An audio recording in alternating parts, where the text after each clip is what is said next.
Today marks 13 years since the terrorist attacks of 9/11. Around the country, many are pausing to remember those lost, from the annual ceremony at Ground Zero to memorials in the nation's capital. But after all these years, the threat of radical Islam continues. Today, the nation pauses to reflect on the worst terror attack ever on U.S. soil.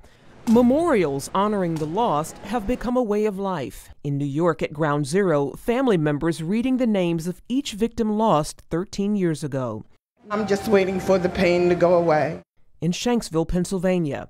Wanda Anita Green. At the Pentagon. And in the nation's capital, leaders of the House and Senate presented congressional gold medals honoring the fallen heroes of 9/11. With these medals, we honor the heroism of first responders and ordinary citizens. We remember the perseverance of the loved ones that they left behind and the advocacy of the 9/11 families who turned their grief into action to make our nation safer. In the midst of memorials and ceremonies here in the U.S., another battle rages, with many sounding the alarm about the continued threat of terrorists around the globe. 13 years after 9/11. It's still a dangerous world. So that threat remains and is constantly there. Former Vice President Dick Cheney says it's time to get back on the offense in the war on terrorism. The terrorist threat, far from receding like a tide, has been advancing and multiplying.